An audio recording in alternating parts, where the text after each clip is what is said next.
Was that for Cameron? Makes sense. Makes Hello, sense. everyone. Welcome to the Coast to Coast podcast. I am here. It's Ant, and I'm with Jacob. No Barufi this week. He's out of town, but we're gonna keep strolling. Like professionals, the professionals that we are. Of course, the most professional of professionals. Absolutely. So, on the docket, I don't know what we have on the docket actually. I have a couple things I want to talk about on my end. I have a little exercise for you. Since we can't do any of the drafts we have planned for this week, we'll be doing those next week. But I guess I'll kick it off to you. What's going on? Well, we are doing the show live today. We love it. Love to see it. Um, Honestly, just living up life. I've been watching a lot of college football over the weekend because, finally we have real quote unquote football back, and it's just been a delight. It's been an amazing experience. Georgia Tech, way to put on a fucking show. DJ Uiagalelei, congrats on not even being a undrafted free agent. Um, yeah, I don't know how you become that bad of a five-star when you play at Clemson and Oregon State and then go to Florida State and then you can't even put up points on Georgia Tech, but that's neither here nor there. Regardless, really entertaining game. That running back for Georgia Tech, he's going to be a stud in the NFL. What year is he in? I think he's a Okay, junior this year, so he's probably going to get declared. gotcha. Let me let me do my research real Crunch quick. those numbers. Crunch the numbers. All right. Uh, what else is going on with you, huh? Any cool things going in your life? Any pants pissed, or perhaps the other thing? Okay, I didn't think we were going to bring this up on the podcast. For those of you who are at home, I work at Taco Bell as a second job, and I get free food on shift. When you eat a lot of Taco Bell because it's just available, it messes with you. And for the first time in my life, I sharted like 10 minutes prior to recording. Why wouldn't I bring it up? That's funny. It's funny as shit, but if we ever have any fucking. If we have any new listeners and this is what they hear That's first perfect. off. They get a nice intro and then they get a short story. It's great. What more could you ask for from a podcast? You know? I have no fucking clue. Nice. That's crazy. That's your first time, huh? Not even as like a child, a youngin. Did you do that? No, I that literally is my first time. Gotcha. All right. Well, welcome to the exclusive, illustrious club of having done that at some point. uh, all right. Well, maybe a little bit of an awkward start, but In other did you news, the Royals blew a did five-run you lead today. did you Not get his happy about it. name and stats from the game? Oh, yes. So his name is Jamal Haynes, and let me pull up the stats real quick because I got them right here.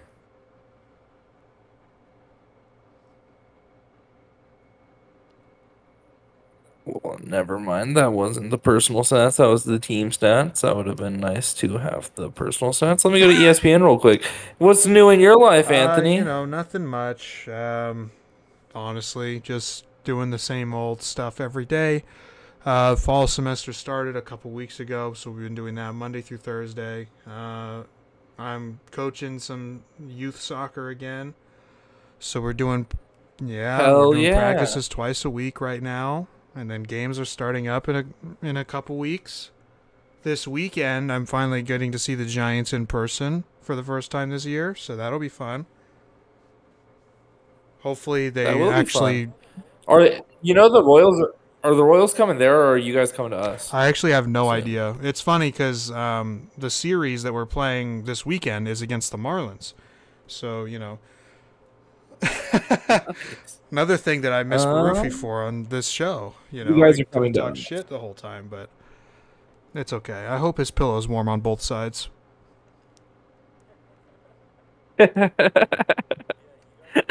Yeah, you guys will be coming to us. in late September.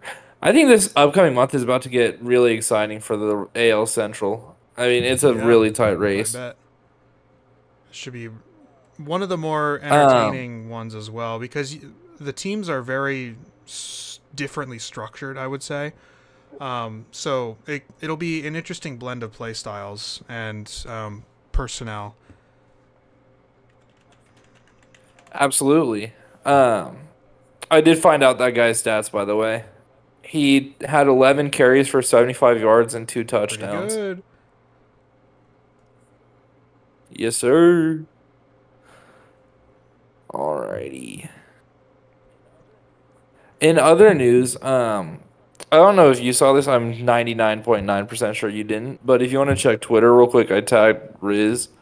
Um, but Danny Stutzman, first team All Pro, not All Pro, sorry, first team All American linebacker for Oklahoma. He said that he's going to be donating most of his NIL money to walk-ons at Oklahoma, giving each of them $50,000 and a speaker care package or whatever Oh from yeah, like JBL. I see that. Nice. Good dude going doing good things, Yeah. you know? So great, You love to hear it. yeah, great leadership from him. Shout out to Danny Stutzman for being an absolute unit, both on and Nice. off the field. That's great. It's kind of what I hope. Never mind. We'll resume that. What I was gonna say in a few months. We'll leave it there. Yeah, that's cool. So, what is your diagnosis on the Sooners this season? Are they gonna be good? Are they gonna be bad? Are they gonna be somewhere in the middle? So I actually think they're going to be better than expected, but not great, if you know what I mean. So right now, Oklahoma is projected to be a 7.5 win in the SEC, which is fair. I mean, we have a really hard schedule. That being said, I think it's manageable.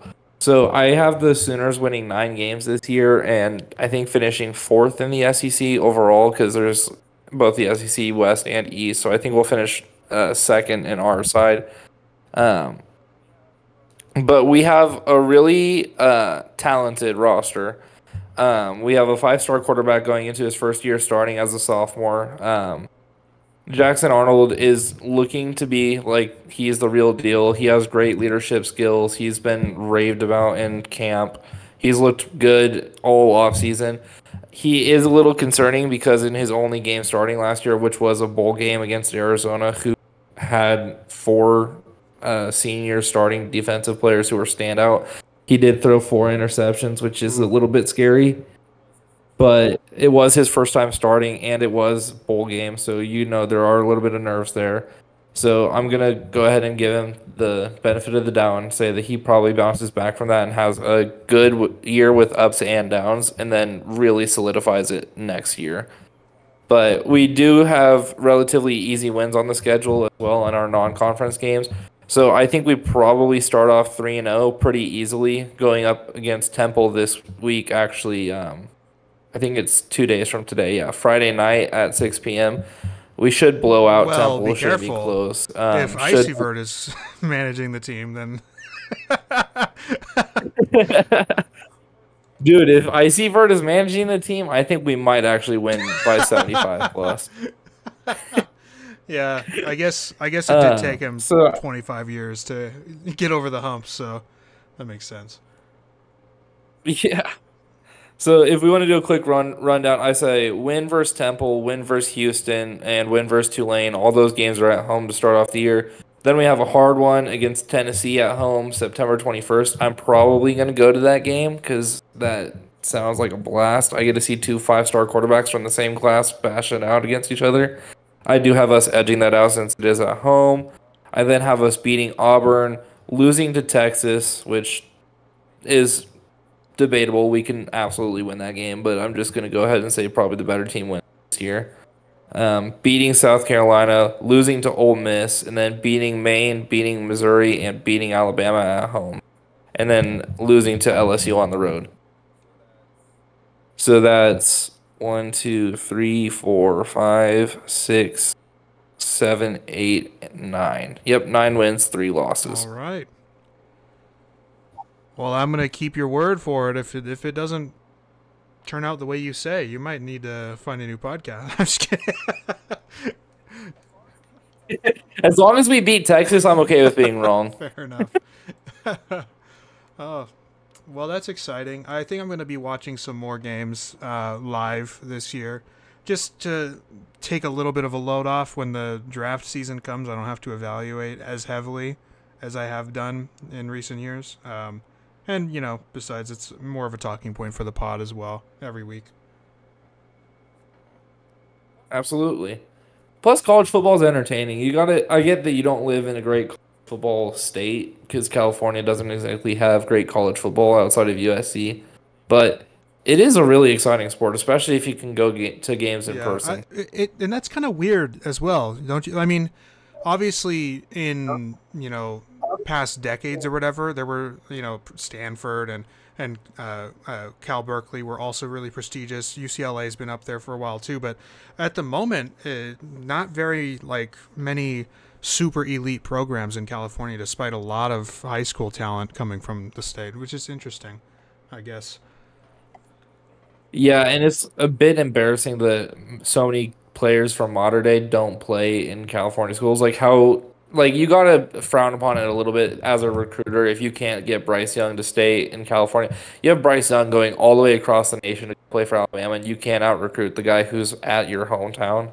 That just it shows quite a bit how pathetic the recruiting gets from coach Right. perspective.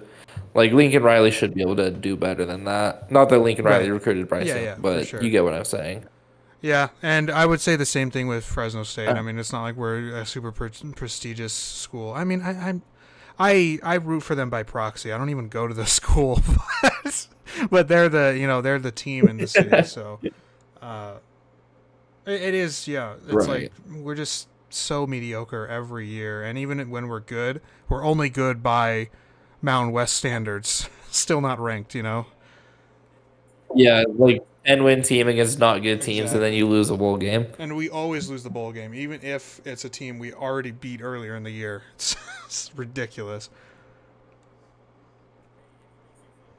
Hey, if it makes you feel better, Oklahoma is known for losing in bowls.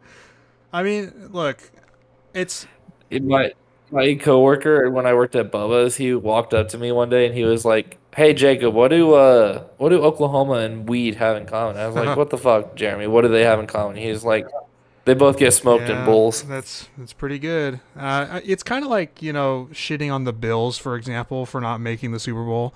Over the past 5 years or whatever. It's like, well, what do you expect, type of thing. I guess.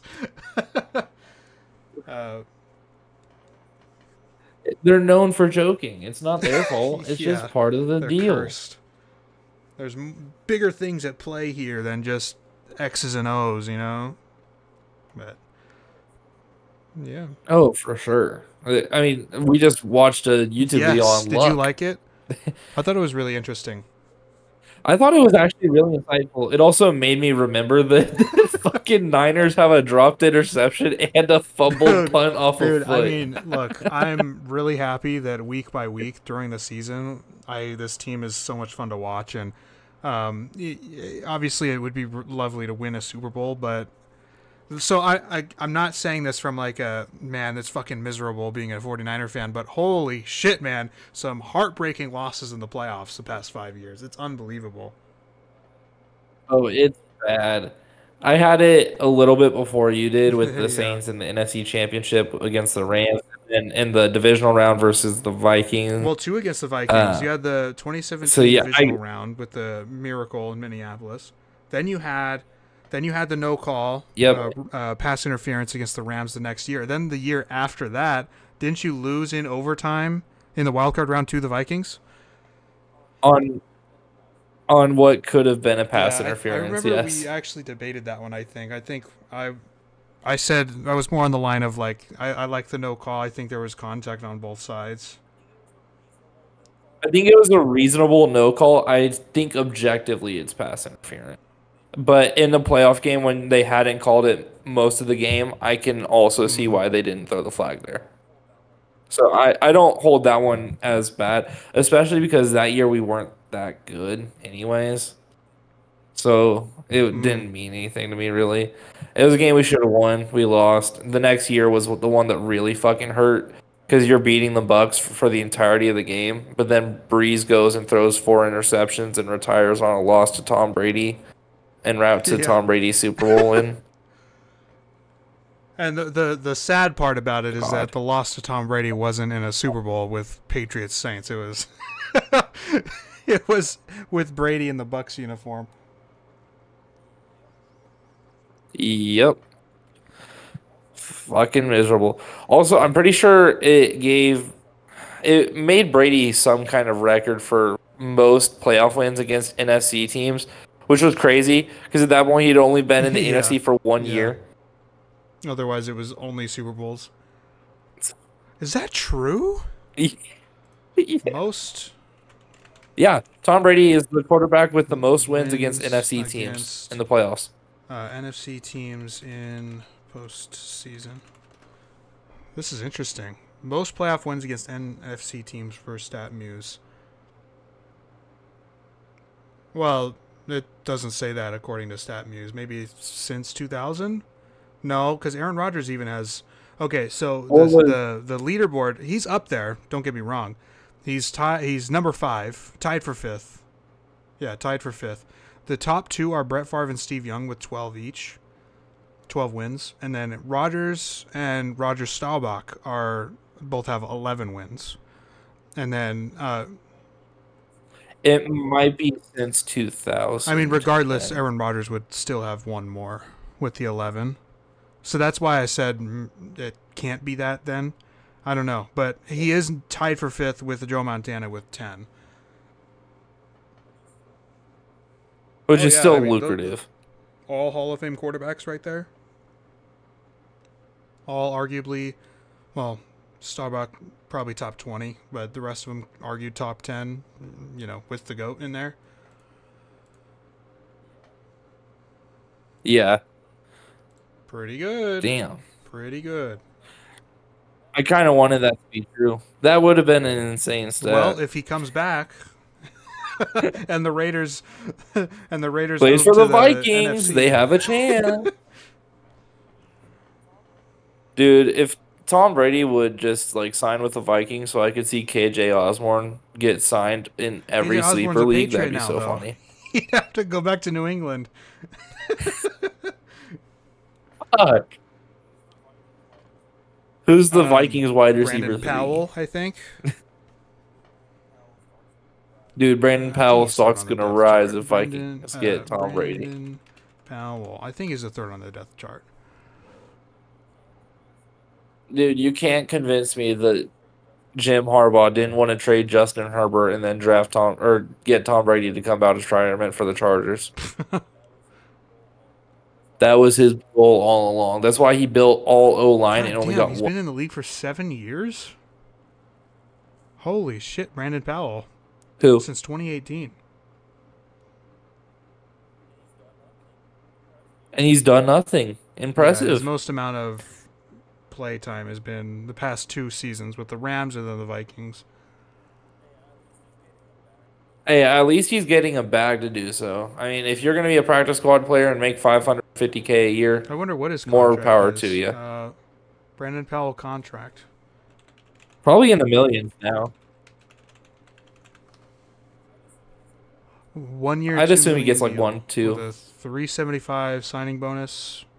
Pretty good. Nice job. Get that bag, Brandon. Let's Yeah. go, Brandon. All right. Way to go, pal. Get that put into an IRA and individual retirement account with your NFL money. Oh, and it includes up God. to $750,000 in punt return incentives. So if he's a good return man, he could get more.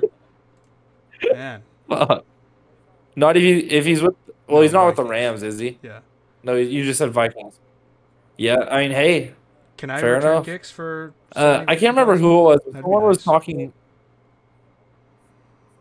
I can't remember who said it, but someone was like, "My Kyron Williams stock just tanked. It went from running back 5 to running back 17 for me just because he was announced as the punt Dude, I would returner." be a little nervous. Was he returning punts last year? Yeah, but a 12 spot, Well, a yeah, 12 12 is spot dip. obviously exaggerative, but Man, I mean, he has injury. I'm not going to say problems, but concerns for sure. They just drafted another guy, Blake Corum, who could could get a pretty decent share when's all said and done this year. Yeah, I don't know. Who is the guy they drafted last year who I thought was going to be their Zach starter? Evans. He was like a seventh round pick. Yeah, Zach Evans. They just keep drafting running backs after running backs after running backs. I feel like they're just going to give it It to could the be. rookie every year. That I mean, personally, I'm fading Kyron in every fantasy that I'm in because I don't like his spot right now, early second. I'm not a fan of that. If I could snag him in like the third or fourth round, I'm much more comfortable with that. But um, I fucking hate myself, dude, because I just remembered he something. returned 3 punts last year and 1 kick off. So Oh, the pain, dude. I traded the number one pick for Kyron Williams and and the number one pick in the in which second round. league, Bryce's realm. dude? It is really sad looking at back at some of these trades from, especially ones that have been around for a while, like COVID Toes Dynasty League. Some of those trades are like, holy fuck, what was I thinking? But I guess hindsight's 2020 in that sense. But it can be amusing.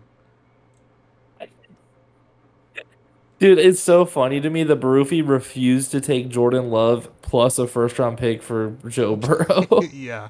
And would it have been this year's draft that he I'm, got it I'm, first round? Ooh. yep. Yeah, that's a I got I got lucky with that one because low key fading Lawrence and getting Lawrence or giving up Lawrence. I gave up Lawrence in the third and got Joe Burrow. Oh man, that it's fucking crazy. That is fucking crazy. For slight context, Burrow was Yes. out for the year, so it was because he wanted to make a playoff run. But then he lost in the first round of Yes. the playoffs. So now my QB room is Burrow, Love, and let me And take a doesn't look. I he think hate Drake May. Lawrence? Like every chance he gets, he calls him the most overrated quarterback in the NFL. It's so funny.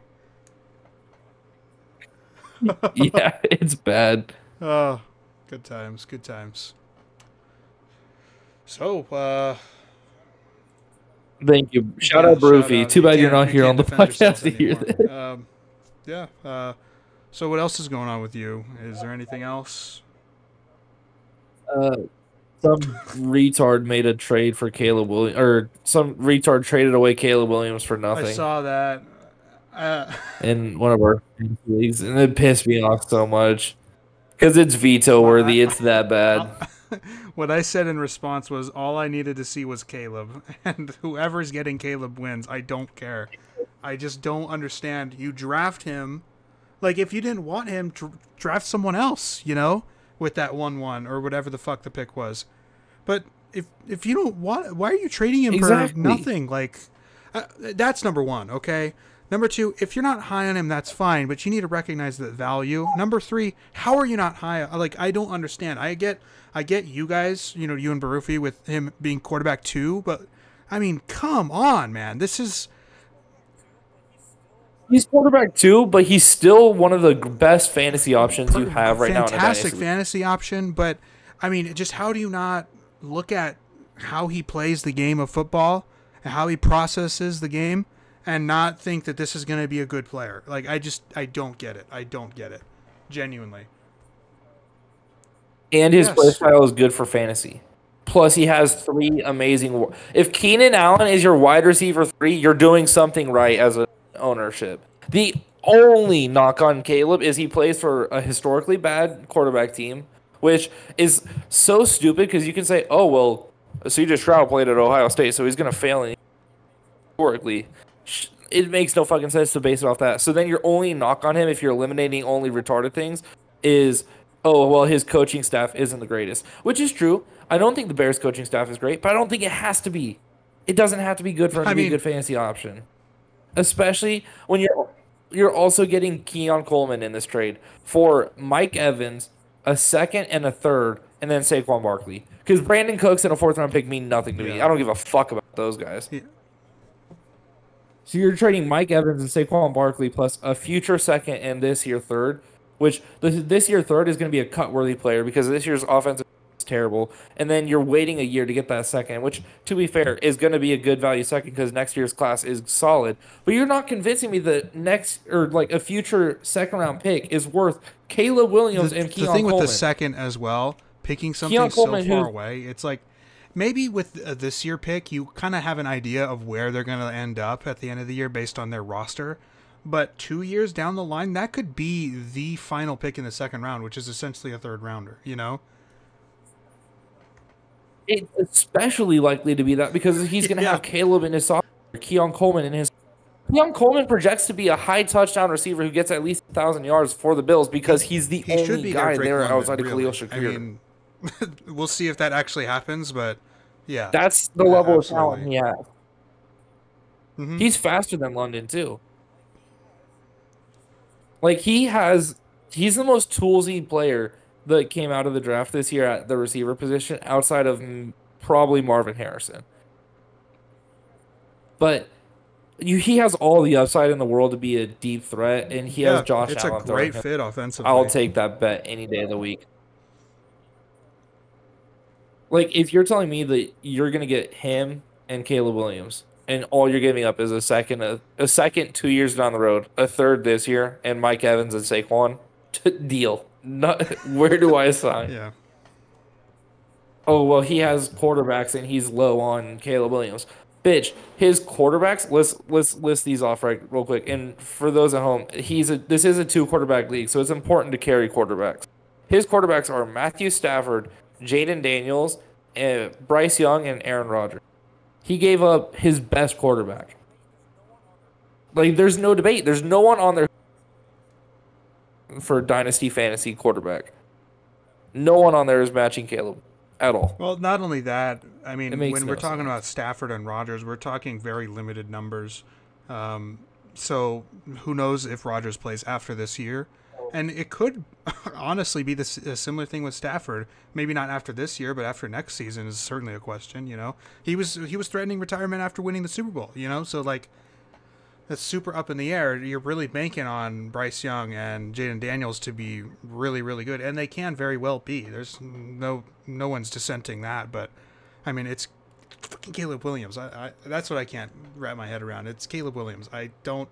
He's for me. He's just such a sure thing, like safe option. And I know that sounds weird because it's a rookie quarterback. We haven't seen him play a snap at the NFL, but I mean, you just look at how he plays the game, how he sees the field.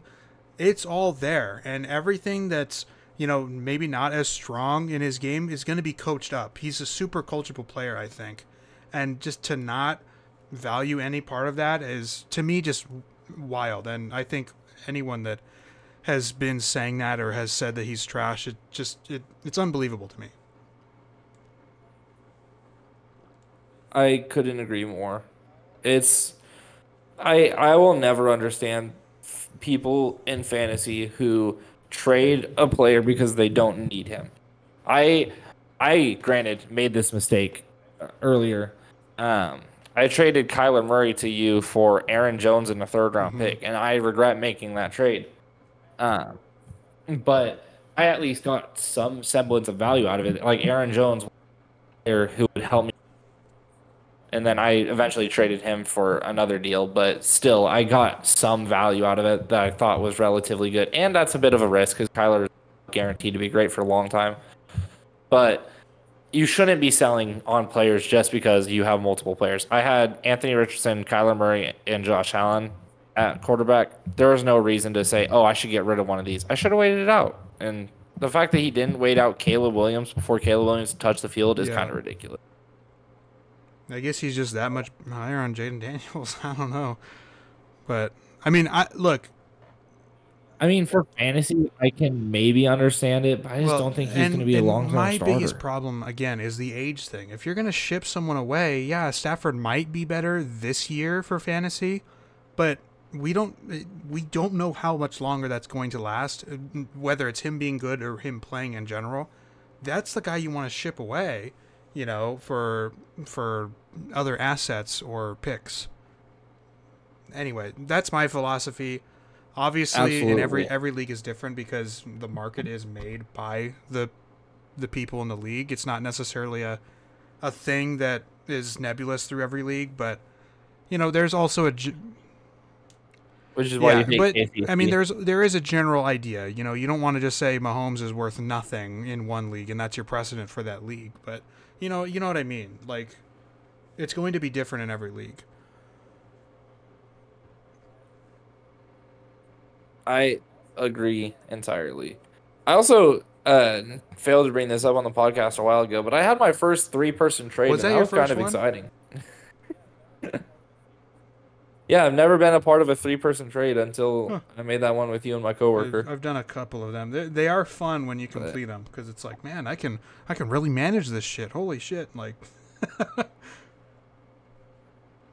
yeah, I I still don't think that's a bad trade for me. I actually think I got quite a bit out of that. Aaron Jones is a big loss for this year, but not much for the future. Jatavion Sanders, I have Dalton Kincaid, so he is never going to play for me. And then Xavier Legette for Austin Eckler, who's again going to be a decent slash solid running back this year. So that I kind don't of think so replaces Aaron personally, Jones. It's but a downgrade. Gabe Davis.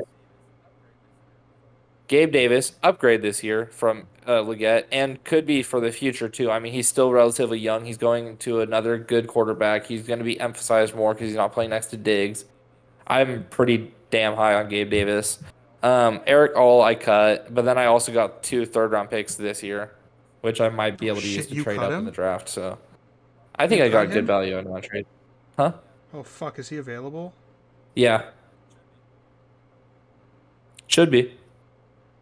Actually, uh, Yeah, I cut him to make room on my roster for Eric Gray, and then I picked up Samaje Perine for Trey Lance because Samaje just signed with the Chiefs.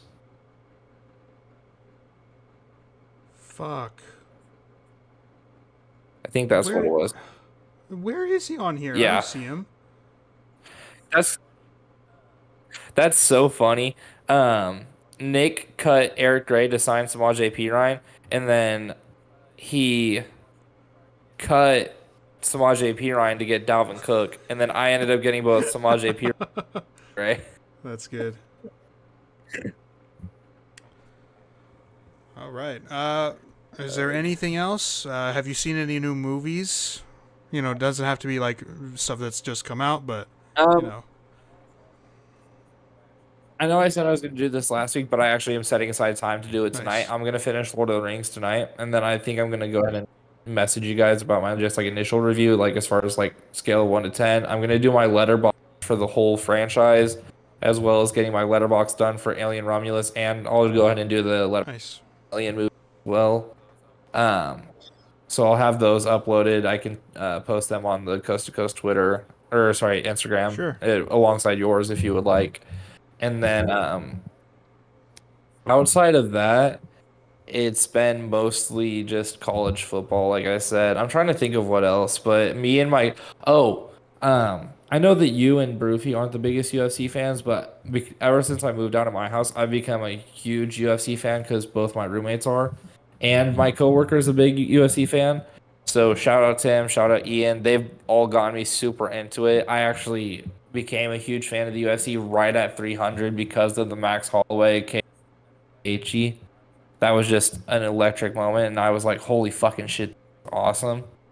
And so I quickly progressed from like super casual to like learning the sport, watching a shit ton of YouTube videos on it, learning everybody in the rankings, and looking at the history of UFC. So that's been a huge fun thing for me that's been going on since the podcast had its intermission for episodes. So I'm really excited for some upcoming UFC cards. I feel like a lot of people have been complaining about this year's UFC. I found it to be really exciting, which could also be a byproduct of the fact that Nice. I'm new to the sport. Yeah, I've never been a big UFC or fight guy in general, but if it's on and I at a function or something, I'll usually watch. And I'm aware of a lot of the fighters, not not all of them, obviously, but Yeah. Um, if you're interested, I don't think you're interested, but like if you have time to watch UFC 308 at like a bar or just like with a group of people, I would highly recommend watching UFC 308. It's going to be a really exciting event that has three number one contender fights, meaning like three fights to divide the decide who's going to fight for the belt next, while also having the featherweight championship between Max Holloway, who's the best featherweight of all time, and Ilia Topuria, the guy who just knocked out the Mm, best featherweight of all time. And there's also a ton of beef outside of the ring. So it's like probably the most exciting fight that they can make in the UFC right now. So I would highly recommend watching honestly, UFC it 308 if you have the might time. actually happen because it's the weekend before Halloween. It might be at a Halloween function and it's on. So nice. Yep. Well, Um, I I was just gonna go ahead. briefly talk about the stuff I watched, but if your thing is quicker, because I do have a couple reviews I wanted to read, but if your thing is quicker, we could do that first, and then I'll go into my thing. No, go ahead and Okay. do your thing. I'm gonna be right back. The stuff I've watched this week, since the last show, I did watch Alien Romulus again. Still think it's fantastic. I love that movie a lot. I think it's really good. My thoughts on the tier list have not changed at all after watching it a second time. Then on Friday, caught a new release called Blink Twice. It's a Zoe Kravitz directorial debut film. It's a thriller. Um, I'm gonna wait for Jacob to come back on that one because I think he'll really enjoy that film, and maybe my review will help him push to see it. I rewatched Hitman on Netflix, and I think that movie's just so fucking fun, so awesome, cool, very thrilling and wacky and wild, and it really is a it encapsulates every little bit that you want from it, and I think it's just such a great time. If you haven't seen it, it's on Netflix. Go check it out. It's fantastic. One of my favorites of the year. Um, and then recently, but not in this order, I did watch Beetlejuice again because the Beetlejuice is coming out in a couple weeks, so I wanted to rewatch the original film, see what I think about it. And I'm not as high on it as most people. And I wasn't as high on it again on this rewatch.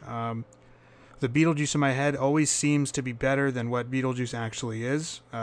Imagine Oppenheimer without any scenes where Oppenheimer is in on set in on screen for the first half of the movie, and that's kind of what you get with Beetlejuice. The titular character just doesn't really exist for much of the movie, and that's a little disappointing on rewatch. It's still silly and creative and morbidly whimsical, and it flies by. I genuinely, it's supposed to be like 90 minutes long, 92 minutes. It didn't feel like that at all for me, so that was a pleasant part of it. It just flew by. But every time I just feel slightly deflated by the main narrative of the couple. It's just not the most interesting stuff to me that you can do in this world, and so again, just a little bit deflated every time. 60% though, so still positive. And then I that was Beetlejuice, Which movie was that? the original. I The new rewatched one it or the old one? because I'm preparing for the. Yeah, Yes, that's exactly, yeah. it's overrated. But still, 60%. There's good stuff in it. Um, Still and then good. I also caught the Crow, not the new one, quite yet, but the original from 1994. The old one. The late Brandon Lee is in that one, and I actually had a good time with this one. I don't know if I was expecting to have a good time with it. I wasn't expecting to not have a good time with it. I thought maybe it was a fairly average run of the mill film, but I think it nails the imagery, aesthetic, and wacky tone that makes just for a really entertaining watch overall. Um, it's filled with a lot of fun B-type elements by today's standards, but there's nothing wrong with that, in my opinion. It's just, again, really schlocky, silly stuff that's going on screen, but it's done with a lot of heart and it's done with a lot of care. The filmmaking techniques are really strong in this. I think the cinematography is pretty phenomenal at some parts. Obviously, the stunt work is pretty good, as well as sorry, I'm blanking. The set design and lighting. It really does complement the gothic atmosphere of the film quite a bit, and it just made it that much more of an interesting experience. It's just a very cool film, so I enjoyed that a lot. But the two main events for me of the past week are two new releases that I waited to bring up so you can hear them, Jacob, because I think you might be interested in seeing both of these, honestly. They're both thrillers with some horror elements to them. The first one is Blink Twice, directorial debut for Zoe Kravitz, who's been in the industry for quite a long time, obviously, daughter to Lenny Kravitz. And I thought this movie was absolutely fantastic. I don't think it's getting the love that it should at this moment in time. I think maybe people are overlooking it a little bit, or maybe people aren't quite getting some of the underlying subliminal messaging in the film. But regardless, I think it's absolutely phenomenal. I had such a great time with it. I'm stricken by the visual intricacies within Blink Twice and how quickly and well they work within the narrative. The film is, without a doubt in my mind, among the most meaningful and meticulous films of the year in its production design, props, and cinematography. It all makes for an eerily great visual experience that is distinct from my other favorites of the year. I'm a sucker for masterful use of color and symbolism through it, and Kravitz's execution of this type of storytelling is quite remarkable for a debut film. Prominence of reds, whites, blues, and yellows or greens is fairly unsubtle from the start, which in part informs the viewer that details like these will be important to consider throughout the film. What is so impressive as well is how consistent and unrelenting these details are, always keeping the viewer engaged and anticipating what will happen next. And then I briefly mentioned what each color will mean, but I'm not going to say that for potential spoilers. Beyond just the use of color, sound is crucial as well in ensuring the film's thematic effectiveness and depth, creating a layered experience that hammers home the messages being portrayed. And then, let's see, what else did I want to talk about? If the aforementioned elements do not indicate enough of the unsettling and horrible stuff going on in Blink Twice, then certainly Kravitz's direction of the camera is a worthy compliment. I found keen interest in several executions of framing and composition. Several shots, usually wides, are deliberately just off center, including how the characters are blocked within them, thus making the tone feel a little off-putting as well. In most singles, characters are shot in a close-up and sometimes linger just a second too long, which in the film's context creates a feeling of captivity for the viewer, as if you were there with the main character, Frida. The richness of these filmmaking elements makes the film's themes and messaging of abusive power, power dynamics in relationships, and trauma all the more resonant by the end, even if a little imperfect. On top of this already fantastic concoction, Blink Twice is also just plain entertaining. The characters and performances are funny at times and horrifying or horrified at others. There's tremendous foreshadowing work through the props, character actions, and dialogue that keeps you on edge. It actually has a feel about it that reminds me of Jordan Peele's Get Out, which is a welcome concept. I thoroughly enjoyed my time with this film. It'll probably go down, like I said, as an underrated film of the year. But I'm really excited for what Zoe Kravitz does in the future. 87%. And then, oh yeah, go ahead. Sorry. That's Yeah, really, very really high dug praise. that one. And then the next one is Strange Darling, which apparently debuted in 2023 at a film festival, but official release was just this weekend. It's yet another underrated 2024 thriller for me. Going into it, I had no idea that the film was based on true events that occurred fairly recently. Apparently, this stuff happened in like 2018. So it was interesting and unexpected layer to my viewing experience that I didn't know I wanted, but really like resonated with me after a while. Strange Darling is not only strange though because it says it is, but because of its story structure too. What first begins as an oddly divided, out of order narrative told in chapters, non-sequentially, it evolves into an incredibly interesting and quite thrilling one as you learn more information. At first, the layout is confusing, but it's pieced together well and makes complete sense by the end. The film is also a great case of maximizing interest in an otherwise ordinary setting through its shot composition. Strange Darling is a modern darling of being exclusively shot on 35mm film, and they execute this with near perfect visual touch. Colors are vibrant enhancers, which do in many ways act as a facade for the underbelly of the film. It's no coincidence that our main character sheds her bright red wig when certain truths are revealed. It's both a shedding for the character and a revelatory moment for the audience, and it's paired together nicely. I found the execution of the theme of the first half of the film, of weaponizing certain aspects of our current society and get what characters want, to be interesting and uniquely told. During these sequences, the film itself weaponizes the audience's emotional reactions to what unfolds in that moment on screen in order to subvert them, and this was, simply put, a fascinating experience in real time. This is a dramatization of true events, so maybe it's wrong of me to question some of the side characters' decisions throughout the film, but it does raise an eyebrow for me. Some of the characters are really dumb, in my opinion, and so I wonder how much liberties they took with certain aspects of that. But also really good film, 78%.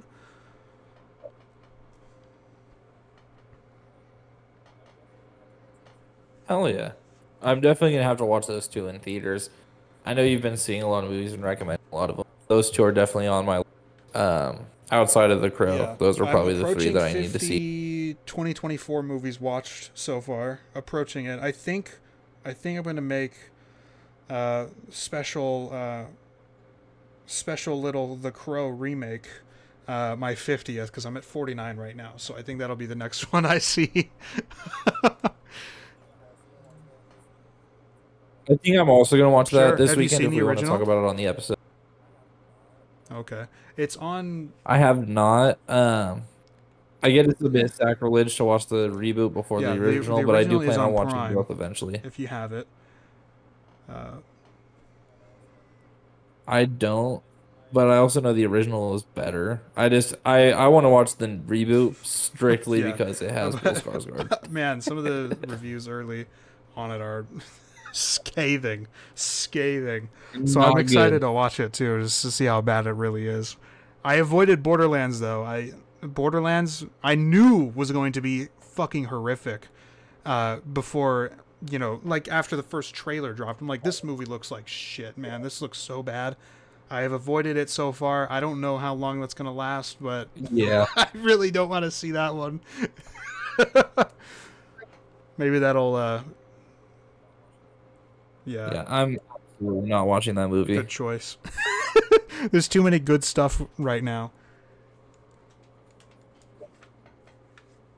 So waste your money on that, Yeah.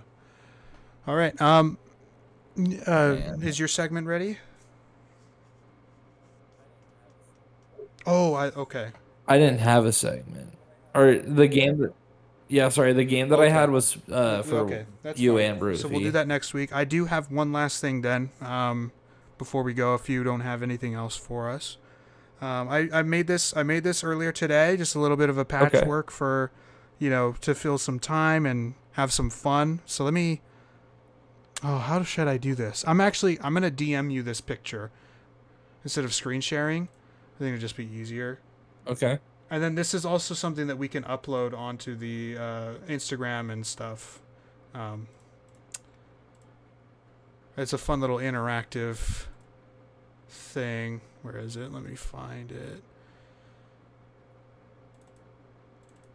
There we go. Okay. It's those $15 exercises where you have $15 and you have to build a team, build an offense. Well, I made one. I Yeah. made one, Oh, and are we gonna do our own? I personally think a lot of people do it the wrong way when they first make them, because a lot of times it's like the $5. It's up in the group chat, by the way. A lot of people, when they make them, they're like, the $5 quarterback is Patrick Mahomes, for example, and then the $4 quarterback is Joe Burrow. It's like, that's why they're like very much in a similar tier. Why would I ever spend $5 on Mahomes type of thing, So what I tried to do is really make distinctions between each dollar value for my players. So for audio listeners, the quarterbacks, Oh yeah, two for audio Oklahoma listeners, the quarterbacks. quarterbacks are listed in. I will always be listing from $5 to $1. So the $5 quarterback is Josh Allen, then Jalen Hurts, then Baker Mayfield, then Will Levis, and then Gardner Minshew is the $1 quarterback. Then for running backs, we have Brees Hall, Travis Etienne, Brian Robinson, Tyler Algier, and Damian Pierce. Okay, And then for the receivers, we dress two receivers. You can, when you do your exercise, you can pick from either row on both of them. You don't have to separate them. But I did separate from AFC to NFC. So the first row Oh, okay. is AFC, and then the second row is NFC. The $5 receivers are Devontae Adams and Amon-Ra St. Brown. The $4 receivers are Nico Collins and Puka Nacua. The $3 receivers are Calvin Ridley and Keenan Allen. The $2 receivers are Khalil Shakir and Juwan Jennings. And then the $1 receivers are Kendrick Bourne and Jalen Tolbert. And then for tight end, we have the $5 tight end being George Kittle. Then Trey McBride for $4. Cole Kmet for $3. Tyler Conklin for $2. And Will Dissly for $1. You get I $15. take it. I get $15. All right. So right off the bat, I'm taking Cole Kmet. I think that's really good Okay. value for $3. Um, I'm trying to think. I don't like either of the $4 Mm-hmm. receivers for $4, to be honest with you. So I'm gonna take Calvin Ridley for $3, and so I still have $9.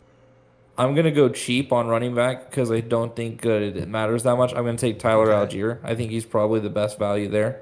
So now I'm down to seven Yep. dollars, and now this gets tough because what I think I'm gonna have to do here is either go Will Levis or Baker Mayfield, and I'm trying to decide if the difference between Will Levis and Baker Mayfield is the difference between Amon-Ra St. Brown Yeah. and I Puka mean, you could Nacua. take Nico Collins as well if you prefer Nico over Puka, but I don't know if you do. So actually, here's what we're gonna do. This is gonna be the final lineup. We're gonna go Will Levis. Quarterback matters so much here. Okay. Okay, I think I'm gonna restart. We're gonna go Jalen Hurts for $4. We're gonna go Damian Ooh. Pierce for $1. Then we're gonna go ahead and spend big and get Amon-Ra St. Brown to be our wide receiver one. Our wide receiver Okay. two is gonna be Juwan Jennings. So that's gonna be 3, 5, 10. That leaves me with $5 still. I think I did my math right. Yeah. Yeah. So I still have $5, and I'm gonna go ahead and get myself a better quarterback and go ahead and Oh take shit. Josh Allen and then Okay, go Trey so McBride one last actually time instead. from position to position, go ahead and run it Wait. down for us. So we got Josh Allen. There's $5. Then we're gonna go Damian Pierce for $1. So that's $6. Jawan Jennings for $2, making it $8. Then we're gonna spend big on Amon-Ra St. Brown. So that's 13. Okay, so my math So was if you off. did that, you would have to go with Tyler Conklin at tight end. Yeah, so instead, look, it's Jalen Hurts $4, Damian Pierce for $1, Amon-Ra St. Brown for $5, Jawan Jennings Okay. for All $2, right. and then Cole Kmet for Not $3. bad. That's a pretty good. That's How a would you pretty good build it? lineup there. Honestly, I actually did not think about how I would do this, but you know what I'm gonna do though is I'm gonna take Josh Allen, and I think it's gonna be similar to maybe Okay. your reasoning with this because I want to hear what you think afterwards, or why 100%. But the part of the reason is I can obviously take a hit at running back if I have a rushing quarterback, whether it's Josh Allen or Jalen Hurts. So I'm going to take Josh Allen there. I'm going to take Tyler Algier, though. I know I've, in the past, been kind of a Damian Pierce guy, but I think Algier at this spot that I made, I think is pretty good value for $2. Oh, Um,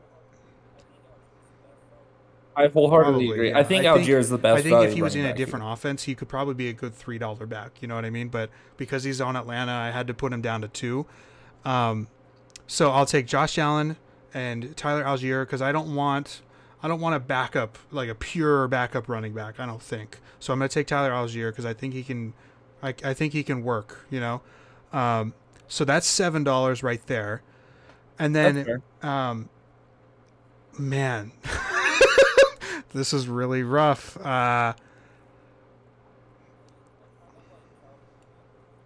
I kind of like Calvin Ridley and Puka Nacua a little bit more than Joel Jennings. Brown, but they're both really close. And I think Amon-Ra's definitely I best mean, receiver you personally, I gave would say us. Devonte Adams, but um, and I'm gonna do just that. I'm gonna take Josh Allen and Devonte Adams and Tyler Algier. That's $12. I've got $3 left for my receiver two and tight end. I'm gonna take So Will you're gonna Disley take and Will Jawan Jennings. Disley That's and right. Jawan Jennings. I think I Devonte actually Adams is just a agree with most of preference what you thing. I said. mean, obviously, no one, you're not saying that he doesn't deserve to be up there, but for me, he's the receiver. He's number two receiver in the league still. So I think that's kind of a given. I think just an incredible. If we talk about what Barufi just Oh said. shit. Well, to be fair, I understand. To be fair, because he, Will Disley's on the Chargers now, but I couldn't find a good photo for him in the Chargers uniform, so I had to go back to when he was on the Seahawks for it. But that's also not Noah Fant. Like, Yeah, that's like pretty come funny. on.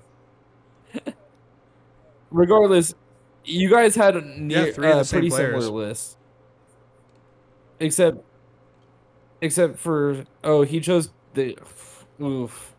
He chose Keenan Allen over Yeah, Calvin I don't know if I Ridley. would do that, but also he isn't That's kind listening of to us, so he doesn't know that he can choose from either column or either row. So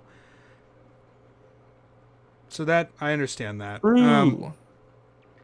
Yeah, but anyway, for everyone tuning in, Barufi chose in real time. Barufi chose Josh Allen, Tyler Algier, and Will Disley. So the same three that I did.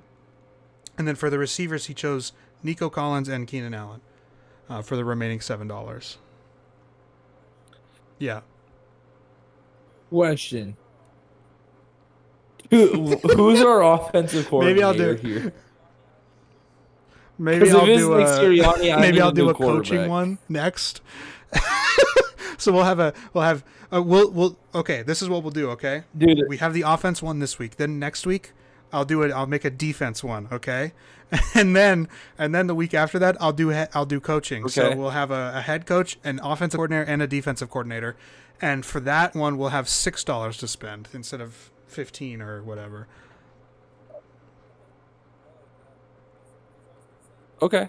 I like that. It's because I was gonna say, then we do like quarterbacks coach and one for like DB or like Yeah, special I think teams it'd just be coordinator easier to as just our do the other two. 3 But and then do 1, 2, 3 values, $6. I also agree. But yeah, this was a lot of fun. I think that you did this so much better because Yeah, I also hate the fucking yeah, all time ones because the all time ones are so stupid. It'll be like pick your all time running back, $5. Emmett Smith, $1. Fucking yeah. Ricky Or Williams. it'll Like, be like, what are we doing go here? ahead. With and they'll have like Adrian Peterson at $2, Yeah, yeah, Ladainian Tomlinson at yeah. $4. It'll Like, be what the fucking fuck are we pick your doing tight here? end, and Antonio Gates is $1. It's like, come on, man. Why am I ever gonna spend $5 for Travis Kelsey if I can have Gates for $1? That's fucking stupid. Like, yeah, I think most people do them wrong, and so I am a lot happier, not just because I made it and it looks great, but because I did it right. The number one, the $1 They players are $1 players. Like, very clearly, it's the bottom tier of starters or backups or rotation players in the $1 column, and then $2 is uh, quite a bit better, and then $3 is quite a bit better. $4 quite like that's how you should do it. It shouldn't be like I said at the beginning with the quarterback comparison. It should be Mahomes and then Burrow. Like, that doesn't make any sense. There is a very clear So separation from $1 so to that $2. this Very was clear something in that all I had categories. planned, because if you think about what you're doing when you're spending money, I really got into the weeds here, okay? But when you're spending money, right? You have $1. If you then get another dollar and have $2, you are now twice as rich, right? So if we go from Damian Pierce, and we want to make it twice as good, maybe not exactly twice as good, but significantly better, we're going to go to Tyler Algier. You know what I mean? If we want a $1 Kendrick Bourne to be significantly better, we're Right. going to go to Khalil Shakir. You know, that type of thing. That's what I wanted to. And go ahead. I actually have. Sorry, I just now realized that the Patriots receiver is Kendrick Bourne, What'd even you though think you it said was? that out loud. Oh, Which I don't know. I just didn't think hard enough about it. But now that I realize it's Kendrick Bourne, I think that's probably the best $1 value. So I kind of want I to mean, be change my my guest if you list. want to. If you want to, I mean, look, this is for we'll put this on. We'll put this on social media, and you can. I mean, think Disgusting. of different combinations that are going to be really efficient. You know, because there's a team on here with Will Levis at quarterback that could be really Yeah. good. You know, so Oh, for sure. But yeah, there's also a no, Josh Allen for that's five kind dollars, and I'm of gonna like, take and Josh this is also for $5. where you get the debate about value at positions comes from for people. So obviously quarterback is the most valuable one, but some people are willing to take a downgrade a bit to have better skill position players as well and complement that. But it is Josh Allen. What's crazy is here. I'm gonna be a little bit hot take. I think the Bills' offense is probably top five in the league just because Josh Allen is on it. But I'm gonna make a better offense than the Bills' offense with the picks I have right here. So give me Josh Allen for $5. Then give me Tyler Algier, immediate upgrade. I think Algier is better than James Cook. Um, and then I'll take Kendrick Bourne for $1. So I have spent $8 so far. Give me Puka Nakua for $4. So you have Puka Nakua and Kendrick Bourne as your receivers, which is better than what the Bills have right now. And then give me Cole Kmet at tight end, which is a slight downcade, but the upgrades elsewhere make it uh, better. So you got Josh Allen, Tyler Algier, Kendrick all Bourne, right, Puka Nakua, and Cole cool. Kmet. Yeah, I guess maybe I should. I don't know, because I feel like, I mean, we'll see what happens with if anyone interacts with this, but I wonder how other people will utilize the running back spot, because you know what I mean. Like, I feel like a lot of people are at the point where running backs are incredibly replaceable unless you're one of the guys. You know. Right. See, I'm also considering instead of doing that, instead of Puka doing Calvin Ridley and then getting Trey McBride, because Trey McBride is such a Dalton Kincaid like to tight end.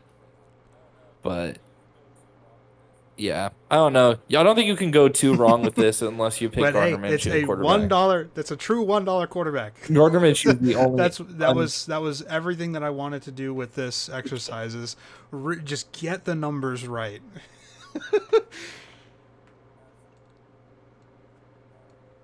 absolutely. I'm trying to think of other ways that we could do this draft. Like we could Yeah, do films by genre. So like pick your action movie, your horror, or like pick a movie yeah. night and it's like here are your That's snack actually a really options. good idea. We could do this for a lot of things. I wholeheartedly agree. This is our new draft system. This is our way of making Yes, our yeah. short So style content. we can still do occasional drafts, traditional drafts. But I think this, you're right. This will be a great way to improve interactivity. Um, and then obviously I can make the graphics for them and stuff.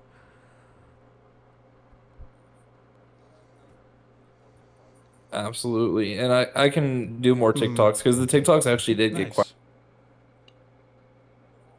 but Yeah, overall cool.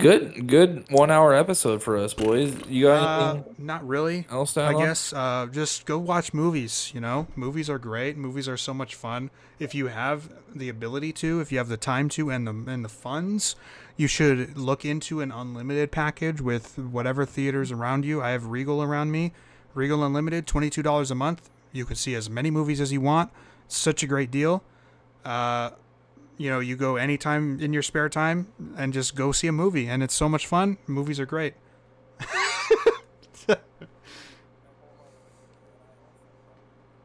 I wholeheartedly agree, and I also am probably going to end up getting Regal Unlimited because I live right next to an We'll get AMC. the AMC one then. Don't get the Regal one. They're two different. Are they? Oh, okay. Fuck! I live right Well, next to a Regal either way, theater you know, too. AMC has their subscription thing. Regal has theirs. I don't. Yeah. They both. I'm. I'm probably gonna do AMC Mm, just because they have the reclining chairs, which is so based. But hell yeah, I'm looking forward to this upcoming week. I'm gonna be talking a lot about because going into next week we got Oklahoma football. We got another week of AL Central Madness. The Royals are gonna be in a series with the Guardians again during next episode. Um, and then we're gonna have our first week of college football as well, not just OU. nice. Yeah, there's gonna be plenty of stuff Well, to talk about. Also, if you're drafting Devon Achan, you're losing stock because he's not gonna be the guy. we shall see. But yeah, great episode. Thank you for tuning in with me and having a chat. It was fun. Thank you, everyone, for watching. Please, Absolutely. please support us on other social medias and everything like that. If you enjoyed the stuff around, we'd love to see you stick around and be a part of the community. Thank you, guys. Absolutely.